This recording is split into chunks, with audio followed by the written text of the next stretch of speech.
Podcast livre, Tori Dawson, le tome 1, Trois mages et Margarita, d'Annette Marie. Présentation du roman. Le titre en VO du roman est Three Mages and a Margarita. Il a été publié pour la première fois en France en 2020 aux éditions MXM Bookmark. Il fait 328 pages. Je lui ai mis la note de 10 sur 10 et le conseille aux adolescents à partir de 16 ans. Quatrième de couverture. Quand le bar où elle a postulé se trouve être une guilde remplie de mages arrogants, Tori comprend que sa vie a pris un tournant inattendu. Fauchée, presque à la rue, et depuis peu sans emploi, voilà les raisons pour lesquelles j'ai répondu à une annonce pour un job de serveuse dans un bar minable. Ça a commencé à partir en cacahuète quand on m'a demandé de faire un essai ce soir-là, plutôt qu'un entretien. Un test grandeur nature, histoire de voir si j'allais bien m'entendre avec leur clientèle spéciale. Une réussite, vraiment. Leurs clients étaient de gros cons, et je ne me suis pas laissé faire. C'est bien la définition de s'intégrer, non? Je m'attendais à ce qu'on me montre la porte, mais au lieu de ça, j'ai décroché le poste. Ce n'est qu'après que j'ai réalisé que cet endroit n'était pas un bar, c'est une guilde. Et les 3 types arrogants que j'ai arrosés de Margarita pendant mon essai, ce sont des mages. Soit je suis exactement le genre de serveuse à la langue acérée dont cette guilde a besoin, soit il y a une bonne raison si personne d'autre ne veut travailler là. Et qu'est-ce que fait une fille fauchée dans une telle situation? Elle accepte le boulot, bien sûr. Et avec une augmentation, s'il vous plaît. Ce que j'ai pensé de ce roman.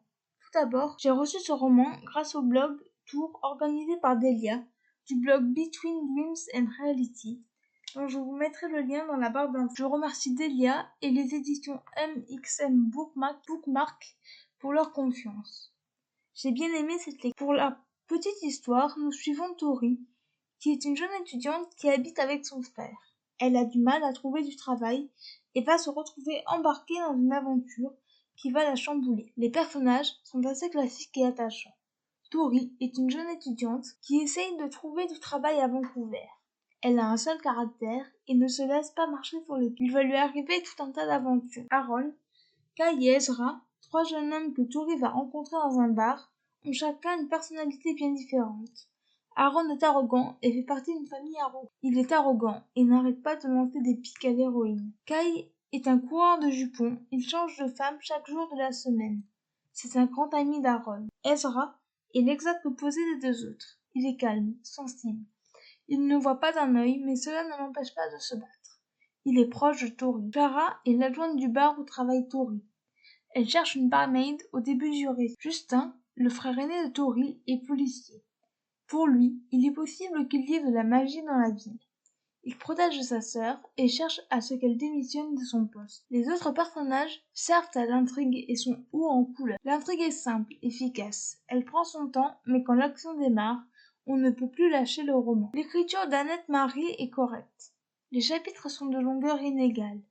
Elle prend le temps de mettre en place son univers. L'univers est bien. On se retrouve avec de la magie, avec des mages. Je ne vous gâche pas la surprise, c'est écrit dans la 4e de couverture.